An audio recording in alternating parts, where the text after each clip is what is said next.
Welcome to my channel happy kitchen. বন্ধুরা, আমি আবার চলে এসেছি আপনাদের সামনে একটা আলাদা রেসিপি নিয়ে। আজকে আমি সাউথ ইন্ডিয়ান স্টাইলে ছোলার ডালের বড়া করে আপনাদের দেখাবো। তাহলে চলুন রান্নাটার দিকে এগোনো যাক। এখানে আমি ছোলার ডাল নিয়েছিলাম 1 কাপ। সেটাকে আমি ভিজিয়ে রেখেছিলাম প্রায় 5-6 ঘন্টা মতন। তারপরে জল ঝরিয়ে নিয়েছি একটা ছাঁকনির মধ্যে। এরকম জল একদম ঝরিয়ে নিতে হবে, শুকনো হয়ে আসবে এরকম আর কি ভেজানো ডালটা আর কি। এবার এই ছোলার ডাল যে ভেজানো আছে এর থেকে আমি কিছুটা ডাল আলাদা করে তুলে রাখছি এখানে। কেন তুলছি সেটা আমি আপনাদের পরে দেখাবো। এবারে একটা বোলের মধ্যে এই ডাল আমি নিয়ে নিচ্ছি। এবারে এর মধ্যে আমি 1/2 ইঞ্চি আদা এমনি কেটে নিয়েছি, সেটা দিয়ে দিচ্ছি 4 কোয়া মতন রসুন, দিচ্ছি 2টো কাঁচা লঙ্কা। এবারে এটা আমি একটা হ্যান্ড ব্লেন্ডারের সাহায্যে পিষে নেব। পেশাটা আমি কেমন হচ্ছে দেখাচ্ছি আপনাদের। আমি আপনাদের এখানে দেখিয়ে দিচ্ছি কেমন ব্লেন্ড হয়েছে।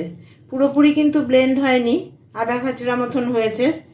এর মধ্যে দানা দানা কিছুটা হাফ দানা মতন ডাল কিন্তু থেকে গেছে, আর একদম এরকম শুকনো বাটা হবে।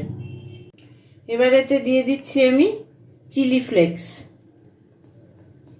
আমার এখানে 2টো কাঁচা লঙ্কা দেওয়া ছিল, তো সেই বুঝে আমি চিলি ফ্লেক্স এখানে অ্যাড করব। যদি আপনাদের কাছে টাটকা কারি পাতা থাকে তাহলে তো খুবই ভালো, কুচিয়ে এর মধ্যে দিয়ে দিতে পারবেন। আমার কাছে এখানটা আমি শুকনো তাওয়ার মধ্যে কারি পাতা ধুয়ে তারপরে শুকনো তাওয়ার মধ্যে এটাকে শুকিয়ে নিয়ে গুঁড়ো গুঁড়ো করে রেখেছি, সেটা ইউজ করছি। এখানে দিয়ে দিচ্ছি আমি একটু কারি পাতা গুঁড়ো। এবার আমি যে গোটা কতগুলো আলাদা করে রেখেছিলাম ডাল, সেই ডাল দিয়ে দিচ্ছি, ভেজানো ডালই কিন্তু।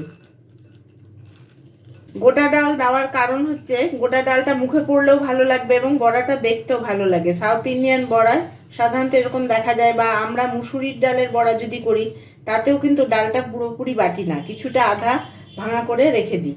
তো এবার এতে দিয়ে দিচ্ছি হিংটা আমি আন্দাজ মতন দেব, বেশি হিং হয়ে গেলে আবার তেতো হয়ে যাবে।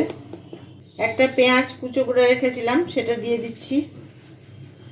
এবার আমি আন্দাজ মতন নুন এতে অ্যাড করছি। এবার এটাকে আমি হাত দিয়ে ভালো করে মেখে নেব। এর মধ্যে কিন্তু আমি আলাদা করে আর জল মেশাচ্ছি না। এই পেঁয়াজ নুন এগুলো সব মিশে যতটুকু এর থেকে জলটা বেরোবে তাতেই কিন্তু এই বড়ার মাখাটা হয়ে যাবে। আমার এই ব্যাটারটা তৈরি করা হয়ে গেছে। এবার কড়াইয়ে দিয়ে দিচ্ছি রিফাইন অয়েল, এটা গরম হতে দেব আমি। এবার হাতে লাগিয়ে নিচ্ছি আমি একটু তেল লাগিয়ে নিয়ে প্রথমে আমার যে মাখাটা ঠিক মতন হয়েছে বোঝা যাবে যখন এরকম একটা দলা মতন করা যাবে। এবার এই দলাটা হাতের মধ্যে নিয়ে হালকা হাতে এটাকে চাপ দিয়ে ফ্ল্যাট করে নিতে হবে। ধারগুলো একটু পাতলা হবে, এরকমভাবে আমি সবকটা বড়া বানিয়ে রাখবো।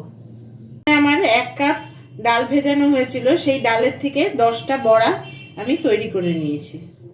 তেলটা গরম হয়ে গিয়েছে, এবার আমি বড়াগুলোকে এতে ছাড়বো। এখন কিন্তু আমি গ্যাসের ফ্লেমটা লো করে দিয়েছি। প্রথমে মিডিয়াম হিটে আমি তেলটা গরম করে নিয়েছি, নিয়ে এবার লো করে দিয়েছি। প্রথমে একটা দিক আমি কিছুটা ভাজতে দেব, ওপর দিয়ে একটু এরকম তেল দিয়ে দিতে হবে বড়াগুলোর। এবার একটা চামচের সাহায্যে এটাকে উল্টে দিচ্ছি।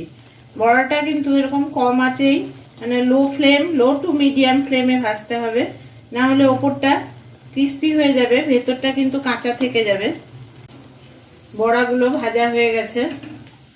বড়াগুলো কিন্তু একটু ধৈর্য ধরে ভাজতে হবে, সেই জন্যই বললাম লো টু মিডিয়াম ফ্লেমে ভাজতে হবে। আমি এবার তেল ছেঁকে এটা উঠিয়ে নিচ্ছি। এইভাবেই আমি বাদবাকি বড়াগুলো ভেজে নেব।